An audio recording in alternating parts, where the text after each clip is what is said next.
Aha ni muri paruwasi ya Rukomo, Diyoseze Gatolika ya Byumba. Hari urubyiruko rw'abakobwa babyariye iwabo biteguye gutangira amasomo y'imyuga y'ubudozi, bigaragara ko bibateye akanyamuneza. Muri 47 batoranyijwe muri iyi gahunda, abagera kuri 20 niba iki gikorwa kigiye gutangiriraho kugira ngo batangire amasomo yabo nta mbogamizi bafite. Caritas ya Diyoseze ya Byumba kufatanya na Trokeye yabazaniye ibikoresho byo kwifashisha muri aya masomo. Ibyo bikoresho birimo amamashini akoreshwa mu budozi, ibitambaro byo kwigiraho, amapasi, imikasi ndetse n'ibindi bitandukanye byifashishwa muri uyu mwuga. Uru rubyiruko rurashima cyane Caritas ya Diyoseze ya Byumba ku nkunga yayo kuko bizabafasha kuva mu buzima butoroshye bari barimo.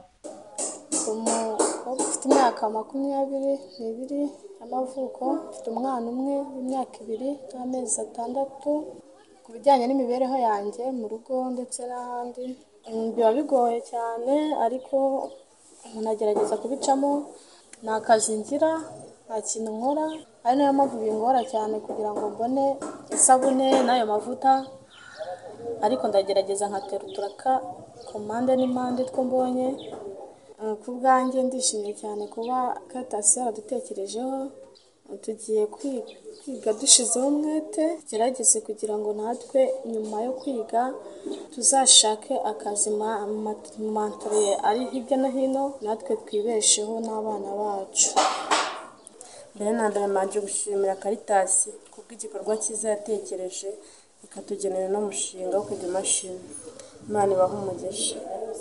Mudukuye ahantu hakomeye cyane, nka gutya twari mu buzima bugoye. Hari igihe ukenera nk'amavuta yo gusiga umwana ukayabura bitewe n'ubuzima waba urimo. Hari igihe umwana arwara cyangwa se nawe ukaba urwaye udafite imbaraga zo kuba wajya kumukorera ngo ushake icyo wamuha, noneho bigatuma nyine habaho imbogamizi z'uko utabona uko umuvuza. Ariko nka gutya tugize amahirwe Caritas ikadutekerezaho, bigiye kudufasha cyane. Nk'igihe wize imashini, hari aho bamenye ko wize imashini baguha akazi kubera ko bazi ko wabyize. Igihe ufite akazi ni hahandi uzajya ukora kubera ko abantu bagufitiye icyizere, ukabona utwo dufaranga ukaba wagura amavuta yo gusiga umwana, ukaba wamugura zimwe mu mbuto zimufasha mu mikurire ye. Mu by'ukuri Caritas irakoze cyane cyane, njye ndabashimira igikorwa cyiza n'umutima w'urukundo mutugaragariza rwose. Caritas nyine ibikoresho yaduhaye twabishimye, n'abayobozi yatuzaniye kuba yatubonera ubufasha bwo kwiga.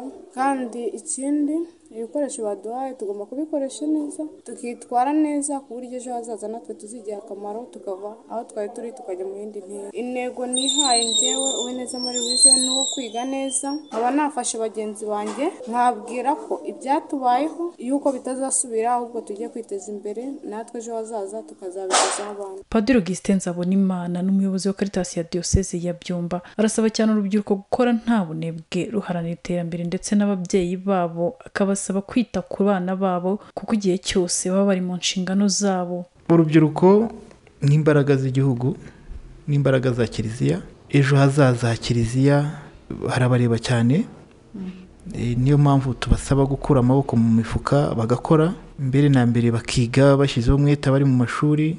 Hari abo turihira benshi muri za segonderi na kaminuza bige neza, hanyuma abandi nabo twagiye tugeraho duha amahugurwa duhuriza hamwe, abo nabo turabasaba kugira ngo ubumenyi bahabwa babukoreshe neza kuko amahirwe aza rimwe gusa. Ikindi tubasaba no kugira discipline, bakitwara neza, bakirinda ibibashuka, ibashora mu ngeso mbi, kuko iyo ubonye umwana w'umukobwa wabyaye imburagihe akenshi ubuzima bwe hari impinduka nyinshi zizamo kandi zitari nziza, akabamo no kudindira mu gutera imbere, no kudindira mu mitekerereze no mu mikorere, ndetse nabo ubwe ugasanga biri kumubona. Bagire discipline, abajene bitware neza. Ikindi bagira ubuzima bufite intego.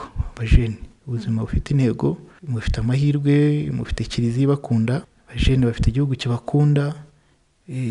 Ayo mahirwe ahari, namwe mugira intego muyakoreshe neza. Ababyeyi nibo tugarukaho cyane kuko byose bikirira mu muryango, bipfira mu muryango. Ababyeyi hari igihe bitana bamwana n'abajene, ariko ngo igiti kigurirwa kikiri gito.